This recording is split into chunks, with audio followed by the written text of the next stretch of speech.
What's up guys, today I'm going to be reinstalling my OMP racing seat into the BRZ. First off, we want to unbolt the 4 screws that are holding your stock seat in, which is this one, that one right there,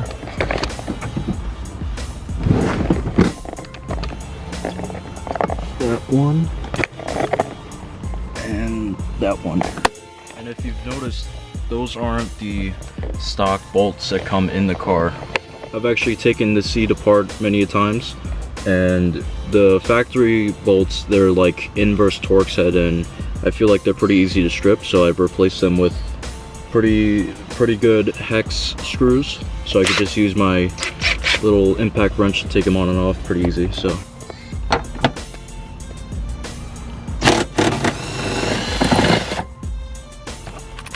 one.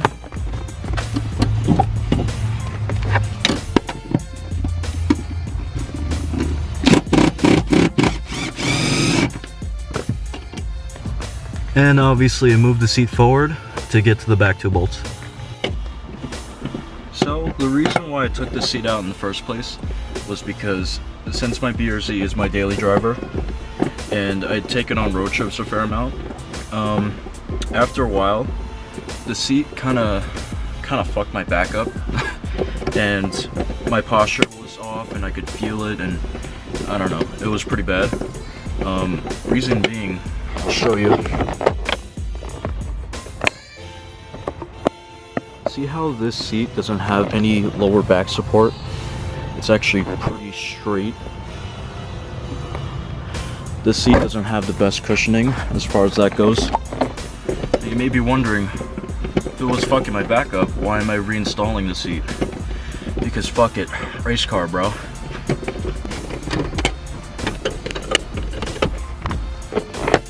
Okay, now that all 4 bolts are out, there's actually an optional step that you should probably do.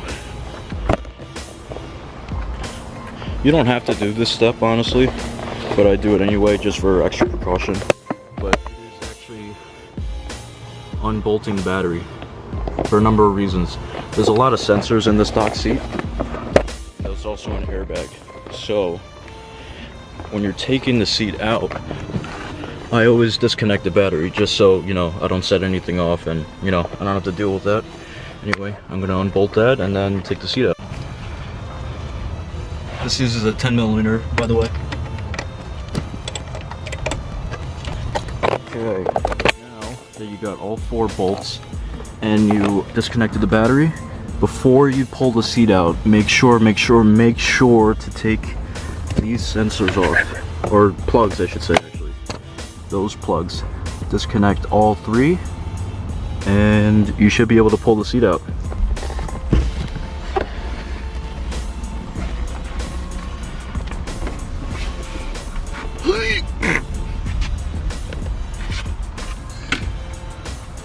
So this is the underside of the stock seat, and there's really only one thing you need to transfer over from the stock seat to your new seat, which is the wiring harness for the seat belt, and it runs all the way here in the back and comes back up here, and it's this white plug right here. So this is just a plastic shroud, you just have to pull this off just like that. Here, and it's held on by this bolt. Unbolt this, just follow the wiring all the way back, just remove those clips and this should come right out.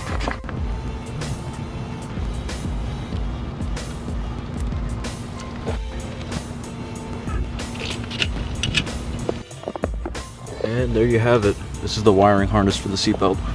It's this really long wire, and that's gonna attach right over there. I'm actually gonna throw the stock seat in my room so it doesn't get crawled on by bugs out here in my garage. So be right back. The stock seat uses an airbag sensor, and since the aftermarket seat doesn't have one, I actually found this pretty cool trick that you could do. So this is I believe it's a 3.3 ohms resistor that you could buy off of Amazon. if it'll ever focus. There we go. So that's the resistor that you have to plug into the airbag plug thing, whatever this is called. And yeah, it gets rid of the light. It tricks the car into thinking there's an actual airbag in the seat. And where to get these? I actually got this off of Amazon. I'll link it in the description, and also I'll put the link to the forum page that I found off of FT86 Club, and that's where I found out about this trick. But basically, just take the ohms 3.3 ohm resistor, I hope that's what it is, and just bend it like that, right? This is really hard to do with one hand, but there you go. See those bottom two holes? That's basically where you're gonna push these pins into, right there, the two black holes.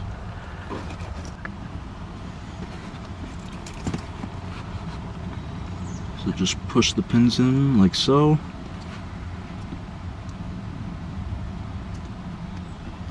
Doesn't matter which side, just push them in. Okay, alright, my camera died, so I changed the battery. Anyway, this is what it should look like after it's installed. Focus. There you go. See? Just like that. And this should solve the airbag light problem. I've ran this before, I should say, for like a couple months and never had a problem. So, highly recommend this. I'll put all the info in the description below, so check it out. Now this is really only for the people that will run a harness through their seat, and I highly recommend doing that because you'll take full advantage of the bucket seat if you're strapped into a harness. Anyway, this lap belt right here, just pass it through that hole, and then it should sit like this on the inside. Same thing with this side, and this is actually, this hole right here is actually going to go right where the seatbelt bracket is, and that's also going to retain the stock seatbelt harness too. And there's a little trick I do as well to get rid of the seatbelt light. I'll show you that in a sec. So yeah, this part is pretty simple. If you run a harness, just run it through this bolt right here, and then put the stock seatbelt harness right here, and just bolt it down basically. I'm going to be running the seatbelt harness like this, pointing to the back, because with my seatbelt trick I actually wrap the OEM, the factory seatbelt around the back of the seat, and then just plug it in through here so the seatbelt light doesn't come on. And just like that, the seat is in. Before you go ahead and bolt everything down, just remember to plug in that little, just remember to plug in the seatbelt harness to the plug, I guess, on the bottom. And yeah, shouldn't have that seatbelt light come on as long as you plug in the OEM seatbelt back in.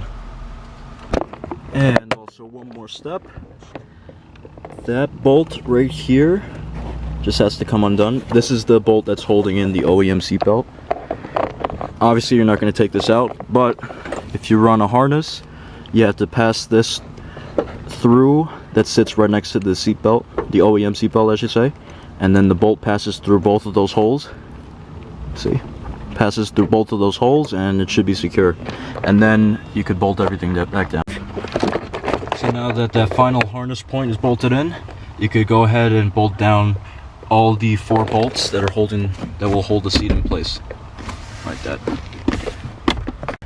The most annoying part, I have to say, about installing an aftermarket seat is adjusting everything on the seat bracket to make sure, you know, you're pointing straight, the angle is good, the height is good. I think it took me like 3 separate days just to figure out, you know, exactly how I like the seating position. And since I took this out without, you know, unbolting everything, thank God I don't have to adjust it again. So it was just a quick, easy install. So this is pretty self-explanatory, but take the seat belt, wrap it around the back, and shove it in there. That's it. Doesn't get much easier than that. Now you won't have any airbag light when you're running it in the car. Plug into this. Oh, it's so hard to do with one hand. Take that.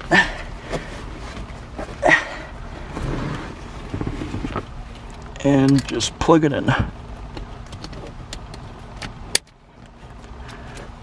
Good to go. So that'll do it for today's install. That's the seat and how it looks. Oh yeah, I forgot to say, this is the OMP TRSE Plus seat. It's in the leather, the fake vinyl, or whatever you call it. It's actually very comfortable. And no, you don't slide around in it, because it has pretty aggressive bolsters, and then obviously you have the harness for them. This thing is pretty cool. You could actually remove the thigh cushioning. I don't know if you want to do that daily driving. And then there you have the hole for like a I should say like a 5-point harness or 6-point harness. Slap that back on there. And the seat rail I'm using are the Nagiza adjustable seat rails. They're really high quality design. I don't know if the camera, oh yeah, you can see it. This little green tab right here is actually how you could adjust it forward and back. There's another one on that side. So basically you just flip this up. I can't really see. You flip that up and that releases the spring in there, and then you can move the seat forward and back. It's pretty tough to move with one hand. It's a lot easier to move once your body weight is in there, obviously. But yeah, that'll do it for this install. So since I have to get the Schroth harnesses for the passenger seat, so then my instructor at the track can sit in my car, and you know my car should pass tech inspection. I will be doing an install on that, and I do have my front sway bars, and my rear sway bars aren't here yet. I actually ordered both. My fronts are in the garage right now. I don't know if you can see it, but they're in the garage, and I'm gonna install that tomorrow since I have day off from work finally. So I'll be doing an install video on that, and there's a mosquito in here. So I'll be doing an install on that.